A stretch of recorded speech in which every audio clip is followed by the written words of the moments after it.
मी Bhimrao Kadale Patil BKP मराठीमध्ये आपलं सर्वांचं स्वागत. आज नवीन दिवस, नवीन विषय, नवीन दिवसाची नवीन अशी चर्चा.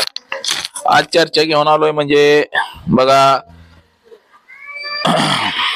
अजित पवार यांचा विमान अपघात झाला आणि त्यामध्ये 6 माणसं होती असं विमान कंपनीकडनं सांगण्यात आलेलं आहे, परंतु ऍक्च्युअली 5च माणसं सापडलेली आहेत. तर 6वा माणूस नेमका कुठं आहे? तो 6वा माणूस सापडेल का? सापडलाय का? आता तो 6वा माणूस सापडलाय. हो का, विमानामध्ये खरे किती जण होते हे विमान कंपनीचं पत्र काढलंय मी. C2P3B2 हे असं आहे. हे विमान कंपनीचं पत्र आहे माझ्याकडं. श्री अजित पवार, विपुल जाधव, प्रियंका माळी आणि हे विमान कंपनीवाली, असं हे पत्र आहे. आता व्हायरल झालेलं आहे मित्रांनो. तर खरंच अजित पवार यांच्या विमानाचा अपघात झालेला 6वा माणूस कुठं आहे? तो सापडलाय का? तर याच विषयाची आज चर्चा घेऊन आलोय. तर चला, सर्वप्रथम आपण जर चॅनल सबस्क्राईब केला नसेल तर चॅनल सबस्क्राईब करावा ही सर्वांना विनंती. आणि चला चर्चेला सुरुवात करूया. मुंबईवरून बारामतीला येत असताना अजित पवारांच्या विमानाचं लँडिंग करताना अपघात झाला. आता अपघात झाला सकाळी मुंबईवरून विमान सकाळी 8:10 निघालं होतं. ते 8:46 बारामतीमध्ये लँडिंग करताना ते विमान कोसळलं असं आपल्याला सगळ्यांना दिसलेलं आहे. म्हणजे धावपट्टीवर विमान उतरायला पाहिजे होतं, पण ते धावपट्टीवरती उतरलं नाही तर दुसरीकडेच उतरलं, त्याच्यामुळे ते क्रॅश झालं, पडलं. आता चर्चा अशी सुरू झाली विमान पडल्यानंतर की अजितदादा त्याच्यात होते का नव्हते. सुरुवातीच्या काळामध्ये विमान कंपनीनं सांगितलं की बाबा अजितदादा त्या विमानामध्ये होते आणि त्याच्यात 6 माणसं होती विमानामध्ये, असं विमान कंपनीनं सांगितलेलं आहे. आता त्याचं हे पत्र देखील माझ्याकडे आहे त्या विमान कंपनीचं. का हे पत्र आहे बघा. VSR व्हेंचर्स प्रायव्हेट लिमिटेड ही कंपनी आहे आणि ह्या कंपनीमध्ये जे प्रवासी असतात त्या प्रवाशांची नावं आहेत. 28 जानेवारी 2026 हे पत्र आहे. VT 55K. आता बघा, हे मुंबई C2P3B2 असं ह्याच्यावरती लिहिलेलं आहे. ह्याच्यावरती हो का, वैमानिक जे आहेत त्याच्या वैमानिकांची नाव सुमित कपूर, कॅप्टन संभावी पाठक.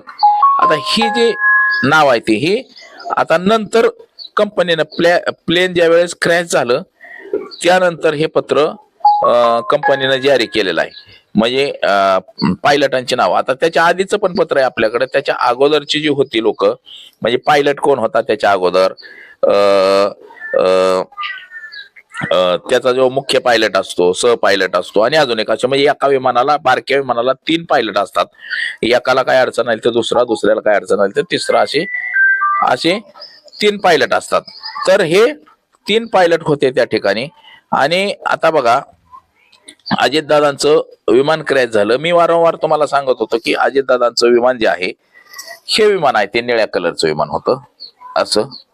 आणि अजितदादांचं विमान ज्या वेळेस पडलेलं आपल्याला दाखवलं गेलं तर ते पडलेलं विमानाचं सुद्धा आपल्याकडे फोटो आहे, त्याचं सुद्धा चित्रीकरण आहे आपल्याकडं. त्याचं हे चित्रीकरण बघा, हे लाल विमान आहे, ते लाल विमान आहे. म्हणजे त्याचा जो पट्टा आहे शब्दाचा तो लाल पट्टा आहे. आता हे मी 2 व्हिडिओ मध्ये तुम्हाला सांगितलेलं आहे की त्या विमानाचा पट्टा कोणता होता आणि ह्या विमानाचा पट्टा कोणता. आपण तिथं जी शंका उपस्थित केली की अजित पवारांचं अपहरण सुद्धा झालं असेल कदाचित. आता जिथं विमान पडलं, क्रॅश झालं, हे बघा लाल दाखवलेलं, इथं हे विमान पलटी झालं. वरतीच विमान हे पलटी झालेलं आहे, आकाशामध्येच पलटी झालंय विमान. आणि पलटी झाल्यामुळे ते तसंच पडलं गेलेलं आहे. म्हणजे हा घात आहे का अपघात आहे, म्हणजे नेमका आता ह्याच्यामध्ये बघा असं झालेलं आहे. आता हे संभाव्य पटक हे. आता ह्याच्यामध्ये मित्रांनो काय झालंय की ह्या एक व्हिडिओ बघा, अजित पवार निघतानाचा व्हिडिओ. बरं, ह्याच्यामध्ये झालंय असं की अजित पवार सकाळी देवगिरी बंगल्यावरून किती वाजता निघाले? आता अजितदादा हे काही साधा सुद्धा कार्यकर्ता नाही की बाबा गल्ली बोळातला एखाद्या संघटनेचा अध्यक्ष किंवा मंडळाचा अध्यक्ष असा अजितदादा नाही. अजितदादा हे महाराष्ट्र राज्याचे उपमुख्यमंत्री आहेत. घरातून बाहेर निघाला की कॅमेरेवाले महागा असतात की दादा ह्याच्यावर सांगा त्याच्यावर सांगा असं कॅमेरेवाली संघ असते ती. आणि अजितदादा बाहेर निघाल्या त्याचं चित्रीकरण होत असतं. मग अजितदादा देवगिरी बंगल्यावरून ज्या वेळेस बाहेर पडले तर त्यावेळेचं चित्रीकरण कुठं आहे मित्रांनो. म्हणजे हे एक साधं लॉजिक आहे, आपण सुद्धा डोक्यात घेतलं पाहिजे की अजितदादा घरातून ज्या वेळेस बाहेर पडले, घरातून म्हणजे देवगिरी बंगल्यातून अजितदादा बाहेर पडले तर त्यावेळेचं चित्रीकरण कुठं आहे. त्यानंतर बघा अजितदादा विमानापर्यंत गेले, त्यांचा जो कॅनव्हास होता विमानापर्यंत जाण्याचा तर ह्याचे फोटो बाहेर आलेले नाहीत. अजितदादा तिथं विमानात बसले हे आम्हाला काय दाखवलं जातंय की हा व्हिडिओ आम्हाला दाखवला जातोय की अजितदादा विमानामध्ये बसतानाचा बघा, तुम्हाला ते पण मी दाखवतो माझ्याकडे आहे. अजितदादा किती वाजता विमानामध्ये बसले आता तर बघा दाखवतो माझ्याकडे, तो पण मी सगळे व्हिडिओ काढलेले आहेत. आता हे जर सगळं आपल्याला शोधून सगळं शोध मोहीम घ्यावा लागते की बघा अजितदादांचा सकाळचा तापा हा माझ्याकडे व्हिडिओ आलेला आहे. अजितदादा विमानात बसलेले जे बघा हा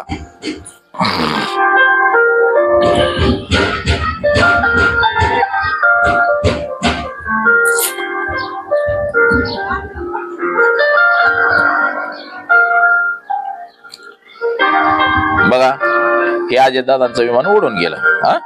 हा आपल्याला तापा दाखवला. म्हणजे हा जो व्हिडिओ आहे मित्रांनो हा मी विमान कंपनी जी आहे व्हेंचर त्या विमान कंपनीच्या साईडवर जाऊन काढलेला आहे. त्यांनी काय केलेलं आहे की अजितदादांचं प्लेन जे क्रॅश झालेलं दाखवलेलं आहे त्याच्याबद्दलची जी पूर्ण माहिती आहे ती टाकलेली आहे त्यांनी त्याच्यामध्ये की बाबा अजितदादांनी विमान कुठलं वापरलं होतं, त्याला किती पायलट होते, अजितदादांसोबत कोण कोण होतं, त्यानंतर दादा किती वाजता विमानामध्ये बसले हे त्यांच्या साईडवरती सगळं अपलोड केलेलं आहे. त्याचबरोबर त्यांनी काल अजून दुसरं एक अपलोड केलं की विमानामध्ये कसलाही बिघाड नव्हता ही सुद्धा माहिती त्यांनी अपलोड केली. म्हणजे विमानामध्ये बिघाड नव्हता तर विमान कसं पडलं मग.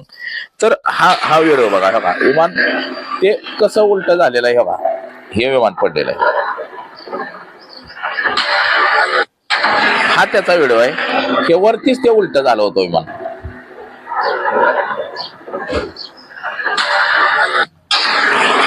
हा व्हिडिओ आहे अपघाताचा. तर मित्रांनो तुम्हाला मी दुसरा सुद्धा दाखवला हो का 28 जानेवारीचा हा सकाळचा व्हिडिओ. हा कंपनीने जारी केलेला व्हिडिओ, हा आपण नाही कंपनीच्या वेबसाईट वरती तुम्ही साईड वरती गेलं तर तुम्हाला हे सगळं बघायला मिळतंय, विपुल जाधव वगैरे हे सगळी मंडळी. आता माझं मत एक दुसरं त्याच्यातून असं आलेलं आहे की बाबा जर कंपनी अजितदादा आता हे लाईटी बिटी लागलेले आहे म्हणजे हा सकाळचा 7 वाजताचा व्हिडिओ आहे, 7च्या अगोदरचा. म्हणजे अजितदादा विमानतळावरती जायचं म्हणल्यावर घरनं किती वाजता निघाले असतील, 6 वाजताचा हा व्हिडिओ. 7 वाजता सुद्धा उजेड पडलेला असतो, उजेड असतो. 6 वाजताचा अंधाराचा व्हिडिओ आहे. आणि विमान जिथं पडलं ते हिथं विमान पडलंय. म्हणजे जी धावपट्टी आहे धावपट्टीच्या बाजूला विमान पडलं गेलं. म्हणजे धावपट्टी आहे त्या धावपट्टीच्या बाजूला विमान पडलंय बघा. हे आपल्याला दिसतंय विमान धावपट्टीच्या एकदम बाजूला विमान पडलेलं आहे बघा. हे परत एकदा बघा स्फोट झालेला.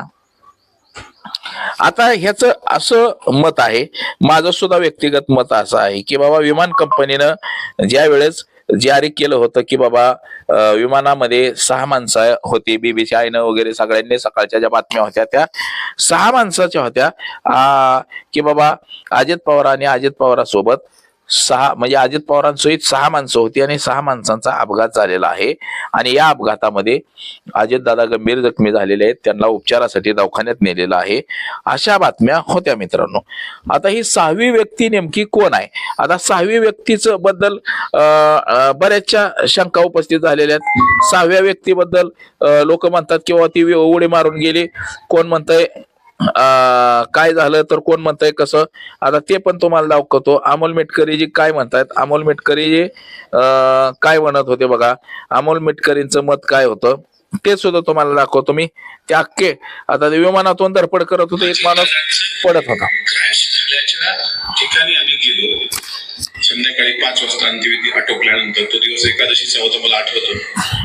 तिथली माहिती घेतली की तिथल्या सरपंचांनी असं स्टेटमेंट दिलं होतं की कोणीतरी विमानातून उडी मारण्याची धडपड करत होतं, आम्ही त्याला वाचवायला गेलो तो अचानक स्फोट झाले. आणि मग आता हे स्फोट झाले म्हणून सांगितलं गेलं. हो का, आता हे विमान जे चालवलेले आहे बांधून, या विमानात आणि त्या विमानात किती फरक आहे बघा, हे आपण बघू शकता.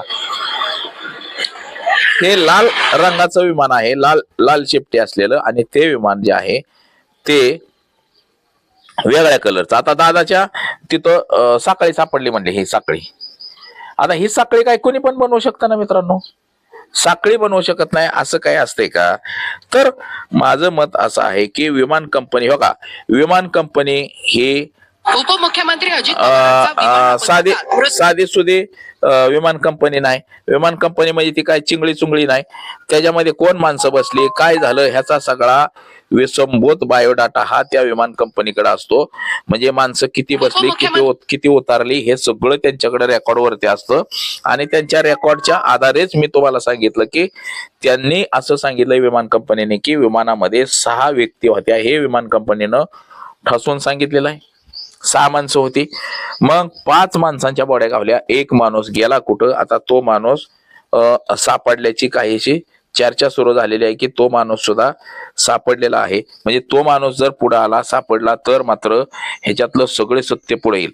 आता तो जो ब्लॅक बॉक्स आहे बघा, सगळ्यात अधिक सर्वात महत्वाचा, आता 6 माणसं असू द्या नसू द्या, विमानामध्ये जो ब्लॅक बॉक्स असतो त्या ब्लॅक बॉक्स मध्ये आतलं सगळं रेकॉर्डिंग होत असतं. म्हणजे वैमानिक जिथं बसलेले असतात त्यांचं बोलणं रेकॉर्डिंग होतं, माग जिथं माणसं बसलेले आहेत त्या सगळ्या माणसांचं बोलणं रेकॉर्डिंग होत असतं. मग हे सगळं जर बोलणं रेकॉर्डिंग होत असेल तर तो ब्लॅक बॉक्स का सार्वजनिक केला गेला नाही? म्हणजे ब्लॅक बॉक्स जर सार्वजनिक केला तर त्याच्यात अजितदादाचा आवाज रेकॉर्ड होईल. परंतु आता ते पांढरे म्हणून अधिकारी आहेत, त्यांनी सांगितलं की बाबा सगळ्या चौकशा ज्या असतात त्या सरकार धार्जिन असतात, सरकारच्या बाजूने चौकशा केल्या जातात. मग त्याच्यात जर नुसता अजित पवारांचा आवाज भरतीत का काय? मग म्हणजे हे सगळ्या संशयास्पद गोष्टी आहेत. परंतु 6वा माणूस हा सापडणं गरजेचं आहे. आणि 6वा माणूस जर सापडला तर मात्र ह्या सगळंच्या सगळं पुढे येईल मित्रांनो, असंच काहीच दिसतंय आपल्याला. आणि तो माणूस सापडणं काय लय लांबची गोष्ट नाही. पण विमान कंपनीने 6 माणसाचं परिपत्रक जारी केलं आणि पुन्हा 5 माणसाचं परिपत्रक जारी केलंय. म्हणजे ह्यातली जी तफावत आहे ही तफावत सुद्धा आपण शोधली पाहिजे. म्हणजे अजितदादांचं खरंच अपहरण कोणी केलंय का? अजितदादा त्या विमानात नव्हतेच का?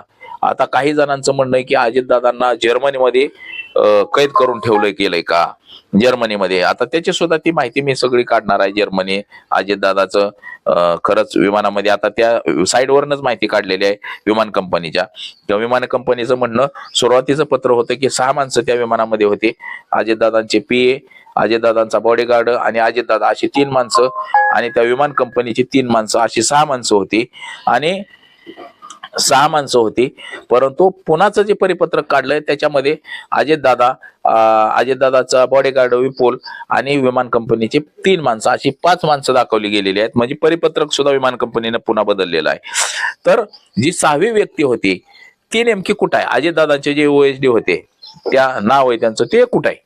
म्हणजे तो गायब आहे. म्हणजे तेच अजितदादा आहेत का? आता अजितदादांच्या बॉडीचं खरं तर ही जी बॉडी आहे ही सुद्धा कोणाला कळलेलं नाही, खरी हीच बॉडी आहे का?